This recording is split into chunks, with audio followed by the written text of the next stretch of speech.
امروزه ما رو از خوردن نون محروم میکنن به خاطر گلوتن و میگن که گلوتن باعث ایجاد بیماری‌های مختلف و مشکلات زیادی در بدن انسان میشه و درست هم میگن.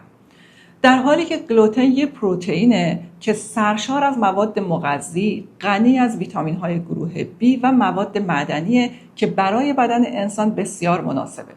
ولی باید بدونیم که چه نونی رو بخوریم و چه نونهایی رو نخوریم.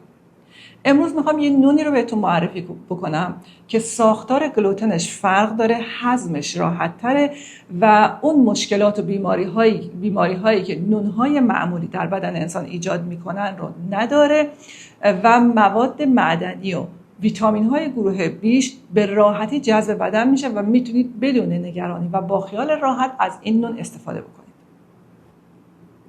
حالا ببینیم عوارضی که خوردن این نونهای گلوتن دار در طول دهه‌های اخیر در بدن انسان‌ها ایجاد کرده چیا هستش. کارشناسان میگن که اکثر نونهایی که تولید میشه به خاطر اصلاحات ژنتیکی، فرایند تصفیه زیاد و فرایند مدرن کشاورزی دارای گلوتن سنگین‌تری هستند که هضمش برای دستگاه گوارش انسان بسیار دشواره و نمیتونه هضم کنه. این باعث ایجاد مشکلاتی از جمله مشکلات گوارشی، مه مغزی، التهاب، مشکلات قلبی عروقی، چاقی و دیابت میشه. مه مغزی در واقع گیجی، فراموشی و عدم وضوح ذهنی هستش که توی خیلی از آدم‌ها ایجاد میشه و خیلی‌ها فکر میکنن که این طبیعیه و یا به سن و سال ربط میدن. فرایند تصفیه آرد باعث از بین رفتن خیلی از مواد معدنی، ویتامین ها و فیبر در نون میشه که به سرعت قند خون رو افزایش میده، انرژی بدن رو کاهش میده و در واقع به عنوان یک کالری خالی بدون ارزش تغذیه‌ای برای بدن محسوب میشه. اکثر افراد فکر میکنن که با نخوردن نون به خاطر اینکه ویتامین B زیادی داره، با نخوردنش باعث ریزش موهاشون میشه. در حالی که نونهای امروزی از نظر ویتامین ها و مواد معدنی بسیار ضعیف هستند و هیچ ارزش تغذیه‌ای برای بدن ندارند. مشکل بعدی که این نونها دارن اینه که به خاطر استفاده از مخمرهای فوری و فرایند تخمیر سریع، باکتری های مفیدی که باعث هضم راحت‌تر در روده ها میشن رو از بین میبرن و مشکل بعدی افزودنی هایی هستش که برای افزایش ماندگاری و بافت نون بهش میزنن که اینها به سرعت قند خون رو افزایش میده، پانکراس رو وادار میکنه که انسولین بیشتر ترشح بکنه و قند اضافی رو به سلول ها منتقل بکنه و این افزایش مکرر قند خون باعث مقاومت به انسولین و در نهایت بیماری دیابت نوع 2 میشه. دوستانی که دیابت نوع 2 دارن کلاً باید این نونها رو از سبد غذاییشون حذف بکنن. حالا چرا این فرایند تصفیه و این اصلاحات ژنتیکی روی این غلات انجام میشه برای تهیه آرد؟ به خاطر فروش بیشترشونه، به خاطر اینکه وقتی این فرایند تصفیه رو انجام میدن میتونن تو حجم زیاد تولید بکنن و فروش بیشتری داشته باشن و به همون نسبت سود بیشتری رو به دست میارن. در واقع مثل عسلی میمونه که عسل ارگانیک وقتی بخوان تهیه بکنن خب حجم اون عسل کمه و سود خیلی زیادی براشون نخواهد داشت، ولی وقتی که میان یه تشت شکر رو برای زنبورهای عسل میذارن خب حجم عسلی که تولید میکنن خیلی بیشتر میشه، فروش بیشتری خواهند داشت و به همون نسبت سود بیشتری رو به دست میارن، ولی اون دیگه اون عسل ارگانیک و اصیل نخواهد بود. نون هم همینطوره. چون افراد با مصرف چنین نانهایی احساس گرسنگی بیشتری پیدا میکنن و تمایل بیشتری پیدا میکنن به مصرف مجدد غذاهای پرکالری که این باعث افزایش وزن، باعث افزایش سطح کلسترول بد، تریگلیسیرید و همینطور باعث سندرم روده تحریک پذیر، سندرم تخمدان پلیسیستیک و برخی از سرطان ها میشه. حالا بریم سراغ اون نونی که من میخوام بهتون معرفی بکنم که میتونید با خیال راحت و بدون نگرانی بخورید، ولی این رو اینجا تأکید بکنم کسانی که بیماری سیلیاک دارن از این نون هم نمیتونن مصرف بکنن، به خاطر اینکه بیماری سیلیاک داروی درمانی نداره و تنها راهش اینه که گلوتن رو به صورت کامل از سبد غذاییتون حذف بکنید.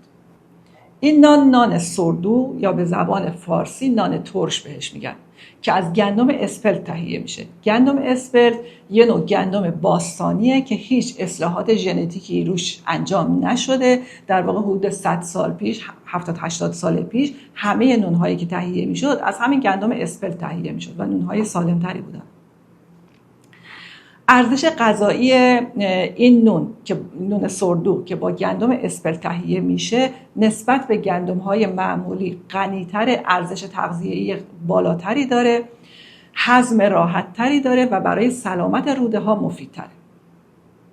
مورد بعدی یا فایده بعدیش اینه که اون ساختار پروتئین و گلوتن داخل دانه رو بیشتر تجزیه میکنه، به همین خاطر نون سبکتریه و هضمش برای روده ها خیلی راحت تره و حساسیت ایجاد نمیکنه.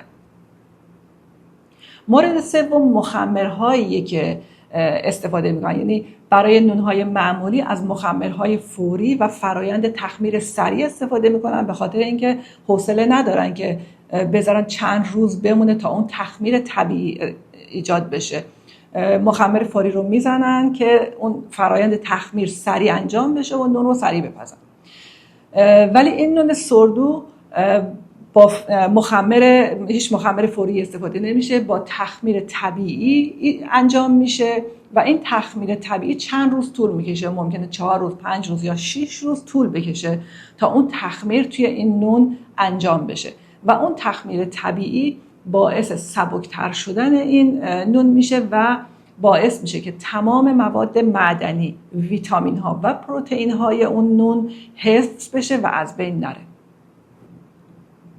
حالا چرا بهش میگن نان ترش؟ به خاطر اون تخمیر طبیعی که توی این نون ایجاد میشه باعث یه طعم خیلی ملایم ترشی در این نون میشه، خیلی ملایم طعم ترشش، و اون تخمیر طولانی مدت باعث کاهش اسید فیتیک در آرد میشه. اسید فیتیک ماده‌ایه که مانع جذب مواد معدنی میشه و وقتی اسید فیتیک کاهش پیدا میکنه باعث میشه که بدن به راحتی مواد مغذی داخل اون نون رو جذب بکنه و تخمیر طولانی مدتش که گفتم 5 روز 6 روز طول میکشه به صورت طبیعی باعث کاهش قندهای پیچیده‌ای میشه که هضم اونها برای خیلی از افراد دشواره. 7 از مهمترین فواید نان سردو یا نان ترش رو اینجا براتون نوشتم که میتونید ببینید و طرز تهیه این نون رو هم تو دیسکریپشن همین ویدیو قرار میدم که میتونید از روش اگر دوست داشتین درست کنید. و باز هم یادآوری میکنم که حتی در خوردن این نون هم حد تعادل رعایت بشه.